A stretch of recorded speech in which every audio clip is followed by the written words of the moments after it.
all my favorite people who watch my podcast. Welcome to the Let Go, Let God podcast. I'm your host, Erika Ray. If you're new here, this is a Christian podcast. I interview guests, I talk about different life situations and try to give biblical context about them. Right now, we're in a series going over top leaders in the Bible, and we're on week 6, and we're going to be talking about Esther today. I'm really excited to get into this per usual. I think I say this every single week. I should think about saying another word than excited, but it's the first one that comes to my mind every single time.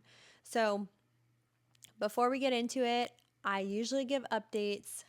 I don't have too many updates from this last week.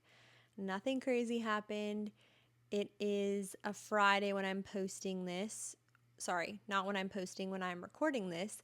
And me and Kaden are hanging low tonight. We're going to get In-N-Out, which is my favorite food ever. We always get it on Friday nights. And then we're going to watch a Christmas movie.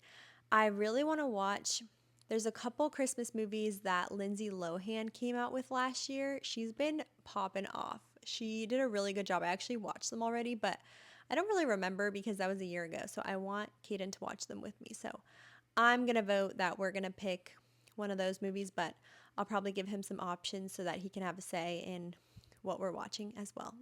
So it's going to be a very chill night, and then we have a fun weekend ahead, but nothing crazy happened this week, which is good. I mean, honestly, nothing really happens during the week because we're working and whatnot, but it's been a good week, and I just love that we're continuing to enter into the holiday season because I love all the holiday things. So we can kind of just get right into it. This series has been really powerful and impactful to me because it's really teaching me to dive in and ask questions when I'm reading different things. I have tons of questions, so I'm always doing my research on all these questions, and my goal here is to hopefully explain some of those questions that I had to you guys, because maybe you have the same questions or maybe you don't. Maybe you know more than me. You probably do. And I'm just catching on now. But I've been reading the Bible my entire life. I think I've read through it fully twice now. And the last 2 years is when I really started taking everything seriously and reading and trying to apply and really understand what I was reading instead of just reading to read. So it's been really cool diving into these stories because there's things that happen and then I'm like, wait, what did I just read? Like, I was reading this story in Acts today. I was at the pool with Kaden and I was like, have you heard this story before? But it's where Philip was going to minister and he comes across this Ethiopian man and he asks him what he's reading, and he says he's reading the book of Israel. Sorry, yeah, sorry. No. Not the book of Israel, the book of Isaiah. Right when I said that, I was like, that is not right. And he says, oh, do you understand what this means? And then they start talking about it, and then he wants to get baptized, and Philip baptizes him. And then when he comes out of the water, he's transported to a completely different city. And I was like, Kaden, did you know this happened? And I've read Acts a couple times, and he was like, no. And it's just cool because you find all these little gems when you read the Bible, and I'm going to continue to read it for as long as I live. And I know that the word is going to come alive, and I'm going to find more and more gems each and every time I read. And so going through these stories has been really special, and knowing that I'm going to talk about the Bible stories and these leaders really makes me pay more attention because I know that I'm going to be basically teaching and preaching what I've been reading, and I do not want to be wrong. I know that I'm human and I make mistakes, but ultimately I want to be able to give you guys words from the Lord. And so it's really cool because it's teaching me how to be better at kind of communicating these stories, and it helps me remember them more. So as I was just talking, I remembered that I didn't pray before I hit record, and I always usually pray. I used to pray on the podcast, and then I have been praying before now, but I feel like I need to pray now. So I'm going to just pray with us all on here as we get into the story of Esther because it's a really powerful one. She has her whole own book in the Bible, and I just love this story. So I'm going to pray really quick. Dear Heavenly Father, I thank you so much for letting me have the ability to record yet another podcast. I'm grateful that I got to dive into the story of Esther this week. I just pray that you help me to articulate my words correctly and help your lessons get put out there very well on this recording. I pray that it reaches the right people, Lord, and that you speak to each and every person who's listening to this. Just show them something new that maybe they haven't ever known or heard of or had a revelation about. Just expose them to something new, Lord. I pray that you come into this time with us together and please bless this podcast episode. Amen. Okay, so Esther was known as the queen who risked her life to save her people. Her key traits were courage, discernment, and self-sacrifice. So, like I said, Esther has her own book, so we're going to be going through the whole entire book. It's 10 chapters long. Such a good read. If you haven't read it, go read it. If you have read it, go read it again. So, we'll start off with there was a king, his name was Xerxes, and then there was a queen. Her name was Queen Vashti. And the book starts off where the king wants to bring the queen with him so that all the men could gaze and gawk at her beauty. So basically, he wants to bring the queen and show her off to all these men. And she did not want to do that. I mean, I wouldn't want to do that. I don't know who would want to be shown off that way. Just think if my husband came in and was like, oh, come over here. I'm just going to have you show off your beauty in front of all of these guys. I would be like, no, you're being weird. What are you doing? So I don't blame her. She refused. And it was actually, with more of my research, I found out it was against Persian custom for a woman to appear before a public gathering of men. So she refused. She said, I'm not doing that. And of course, this made the king furious. He was very, very, very upset that she would not just come and follow his ruling. So the king went and he consulted with his wise advisors, and they started talking and they thought, well, we don't want women all around to start despising their husbands when they hear about what Queen Vashti did. And so they decided that Queen Vashti was forever banished from the presence of King Xerxes, and he must choose another queen. So we go on to learn about a man named Mordecai. He was a Jewish man, and he had a very beautiful and lovely young cousin named Esther. Esther's mom and dad had died, so Mordecai adopted her and actually raised her as his own daughter. The king was trying to find a new queen, and Esther was one of the people that was brought to the king's harem along with many other young women. And Mordecai told her, he said, hey, don't tell the king about your Jewish background. And so she kept her background and nationality a secret to the king. So he did not know she was Jewish.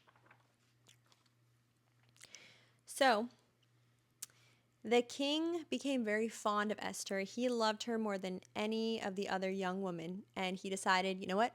I'm declaring you queen. And one day, Mordecai was on duty at the king's gate, and these two guards started getting angry at the king, and then they plotted to kill King Xerxes. Mordecai overheard this, and then he told Queen Esther, and she told the king, and she made sure whenever she told the king that Mordecai got the credit for it. And the two men were then impaled on a sharpened pole. So Mordecai essentially saved the king's life, and then so did Esther because Esther informed him about it. Then we move on to learn about a man named Haman. So the king promoted this man to be the most powerful official in the empire. All the king's officials would bow down to him, but he noticed that Mordecai would not bow down to him. Mordecai refused. He was not going to bow down to Haman because he because of his religious beliefs. And he was like, I'm not going to bow down to this human. I'm Jewish. I bow down to God. So Haman learned why he didn't bow down to him, and he learned that it was because of his nationality, and he was really mad, and he wanted to kill Mordecai, but then he decided it wasn't even enough to just kill Mordecai alone. So he looked at a way that he could destroy all the Jews in sight. So then they go in to start plotting how they're going to kill all the Jews. Haman and his little minions, I guess. So they were talking, and then they said, all the Jews must be killed on a single day, March 7th, called Purim. Now, Purim is the Persian word for lots, and lots were what they basically, okay, this is kind of hard to explain, so I'm going to try to do my best, because I was like, how do I explain what lots are? But basically, lots are whenever you just randomly pick something. So like, for example, when we're trying to make a decision and we're like, let's roll the dice, or let's pick stones or sticks. I guess we don't do that, but they would do that in the past, kind of leaving it up to fate. Like, you know how sometimes when you can't make a decision and you're like, Siri, flip a coin, and then you make that decision. That's kind of what lots were. It's the best way I can describe it. I don't know if that makes sense, but we'll kind of get into it more so then you kind of understand. So they were trying to pick the day to kill all the Jews, and they used lots to pick March 7th. So they just kind of left it up to chance, and they were like, oh, this is the day. And Purim is the Persian word for lots. So that's why it's called Purim, if you've ever heard of that, which we'll get into that more. Again, I hope that made sense to you, but if not, this is an encouragement to go look it up for yourself. So he said that all the Jews must be killed on a single day, which was March 7th. And Haman said that he would give 10,000 large sacks of silver to the government administration as well if this decree could be passed. So the king was like, yeah, sure, that's fine. The king really trusted Haman. He was like, I trust him. He's my right-hand guy, and I believe he has good intentions. And so he said yes. So there was great mourning among the Jews whenever they found out about this. And Esther found out that Mordecai was sad through her maids and the eunuchs, and she sent for a man named Hathach. I think that's how you pronounce his name. Also, some of these names I may not pronounce well, so I'm so sorry. And Hathach was one of the king's eunuchs, and so Esther called Hathach to go and ask Mordecai what's wrong, what's been troubling him. So all the Jews found out about this, but Esther did not know yet. So she saw Mordecai was upset, and so she sent the eunuch to go and find out why Mordecai was so upset. So Mordecai told this eunuch the whole story and asked Hathach to direct Esther to go to the king to beg for mercy and plead for her people. And so the message was sent to Esther. Esther then sent a message back to Hathach, and she said that if anyone approaches the king without being invited, they are basically doomed to die. And the king had not called her to come for 30 days. So she sent that message over to Mordecai. Mordecai sent a message back to her and said, and I quote, this is actually a verse in the Bible, so I want to quote it. He said, if you keep quiet at a time like this, deliverance and relief for the Jews will arise from some other place, but you and your relatives will die. Who knows if perhaps you were made queen for such a time as this?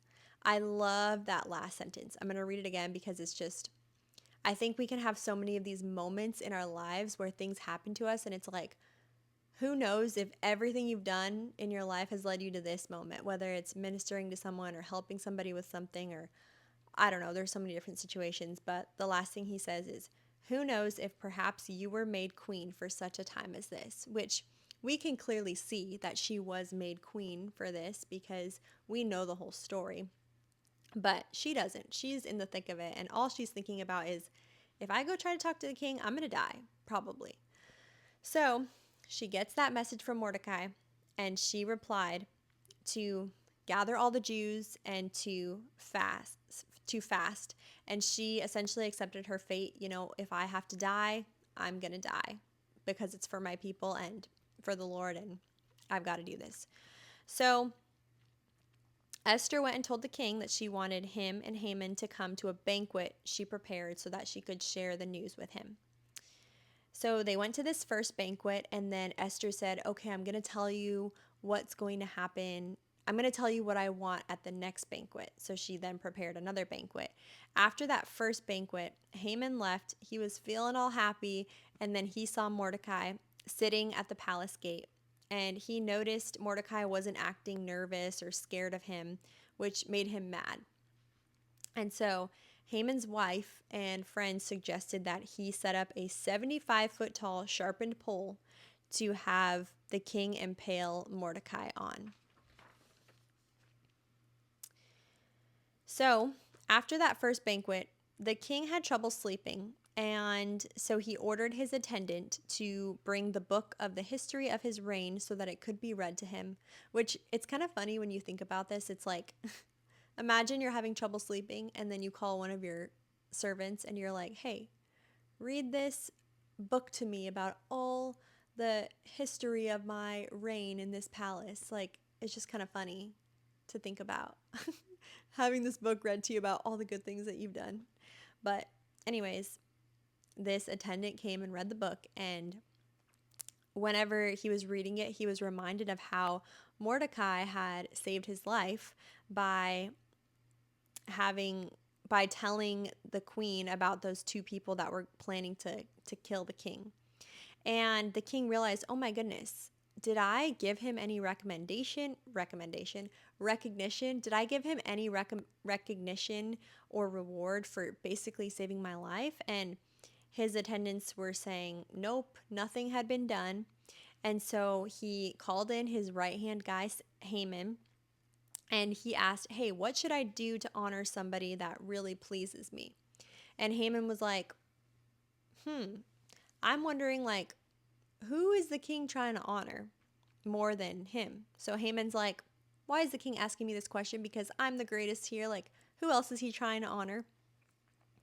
So Haman answered, and he said, you should bring out one of your own royal robes, as well as a horse that you have ridden, and let him be led through the city square for everyone to see.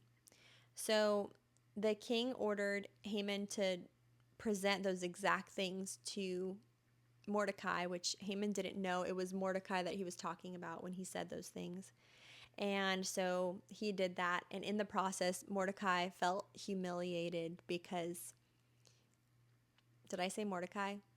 In the process, Haman felt humiliated because Mordecai was getting all this glory, and he's thinking he's supposed to get all of this glory.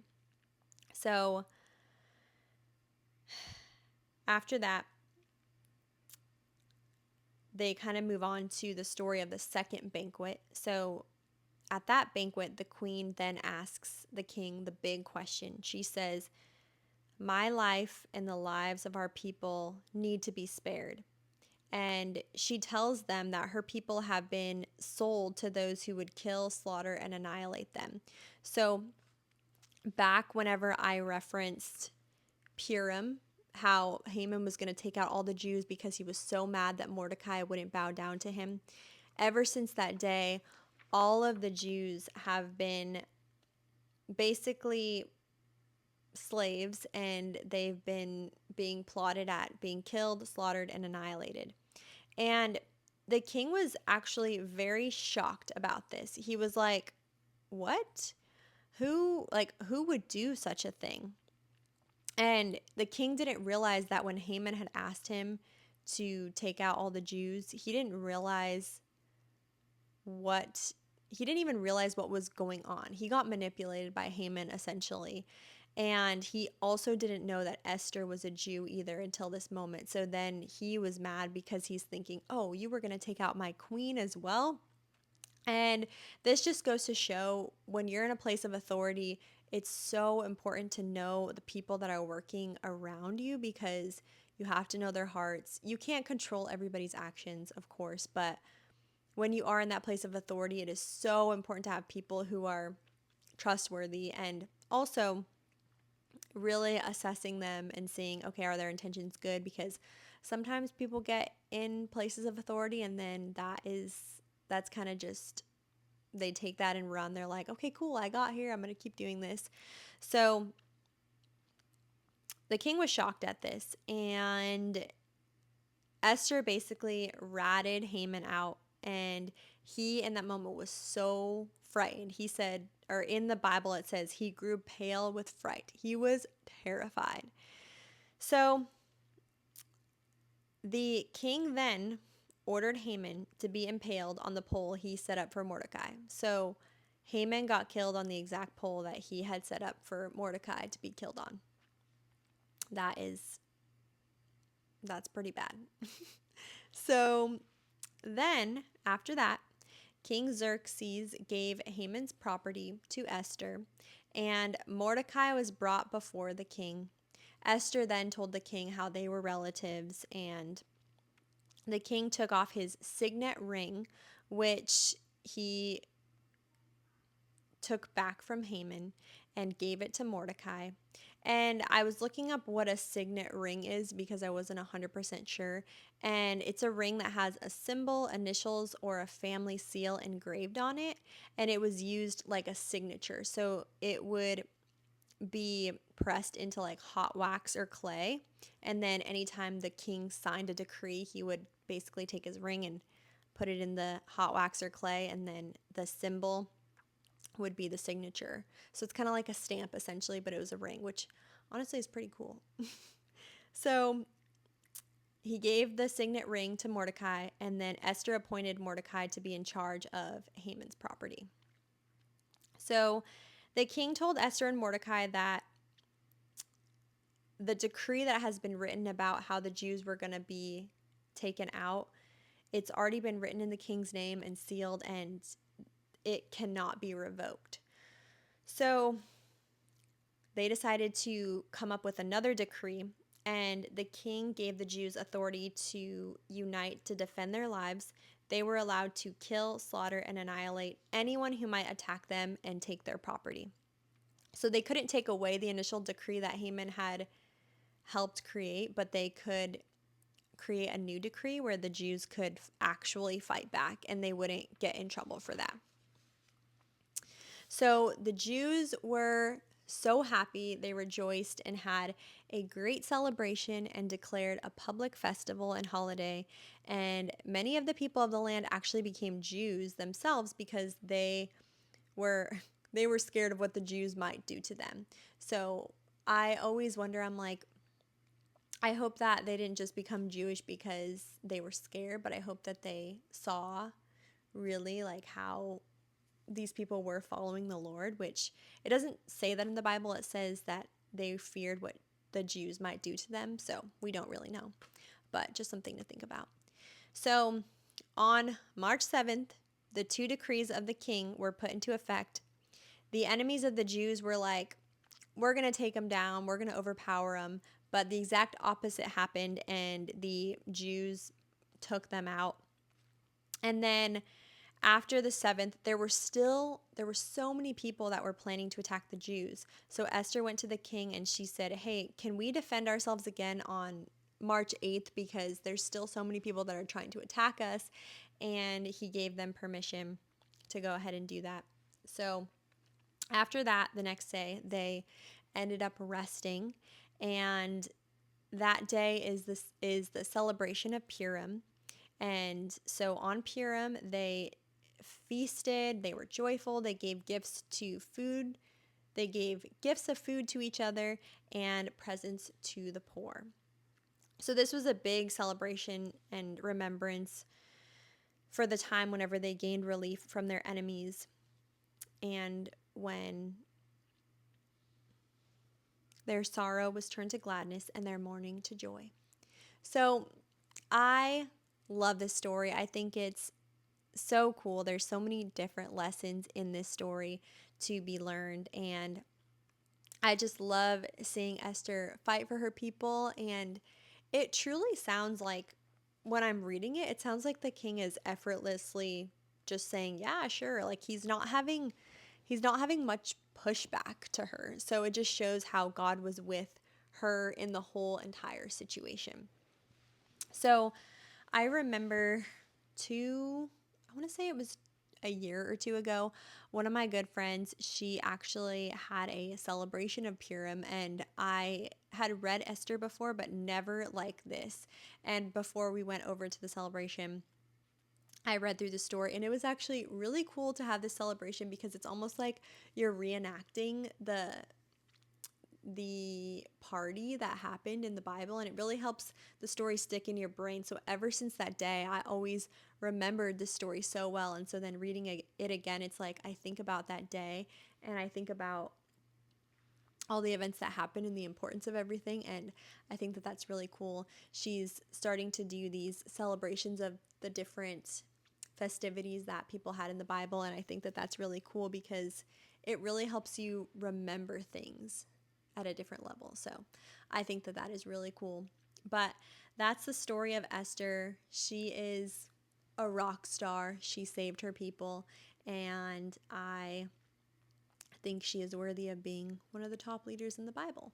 So think about all those lessons. I didn't really do a reflection time on this story, but there's just so many lessons that could be learned in it. And I hope that you can take those lessons to heart and really think about what God wants to teach you as you're reading through that. I think the biggest lesson that I learned in this story is to remember that God is always with you through every single circumstance. And even though she was afraid of what the king might say, she was afraid for her life, she still continued to do what was right for the Lord and for her people. And I think there's so many times where we're scared of what's going to happen, but then a lot of the times these fears and worries that we had in our head, they just never even happen. I'm so guilty of getting so worked up in my head and thinking, oh my gosh, all of these situations could happen, all of these what ifs, and then I do the thing and I'm like, that was literally so easy and I want to go do it again. We always create these big scenarios and stories up in our head of all these things that we think are going to happen. And times out of 10, they really don't happen. So I think it's just so much better to focus on God versus all these little narratives that we can create in our head, because our minds can be going wild, which is a cool thing because the Lord made our brains so complex and so amazing. But sometimes they can just run rampant, and they are not supposed to be doing that. So, anyways, I hope you enjoyed this story. Nice and short and sweet. And let me give you a little sneak peek of what is next week. Okay, so next week we have Paul, which I literally think I say this every single week, but Paul is one of my favorites. I think they're all my favorites. They're all known for such amazing things, and I've learned so many lessons from all of them. And I'm excited to get into Paul because right now my small group and I were going through the chapter of First Corinthians. So we're learning a lot about Paul. And so I'm going to dive into Paul next week, and we're going to be focusing on Acts 9 whenever I get into Paul. And that's kind of his story, his conversion story, which, if you're not familiar with that, tune in next week for sure. But we'll go over his story and how he got into all of his ministry and all of that. But it's a really good story, so you're going to want to tune in. And then after next week, we have 3 more weeks, and then it's the end of the year basically. And then we will start fresh with some new things next year. I'm excited. I'm going to have some more guests on. I have some exciting things in the works. And so I'm really grateful that I got to do a lot of reflection on all these story times this to kind of end out the year with these different stories. So I'm really hoping that you're enjoying them. I am going to get back to having some guests and going over just some different topics and looking at them in a biblical way. So I really hope that you stay tuned for that. But I'm also realizing if you're watching the YouTube video, it has progressively gotten darker in here. The sun was beaming, so I had to close all the windows. And then now it's getting darker. So, anyways, that's irrelevant. But I hope you enjoyed this episode, and I hope that you'll tune in next week. And as always, like, share, subscribe, send to a friend, send to 3 friends, all the things. Thank you guys all for watching if you made it this far. I am looking forward to next week.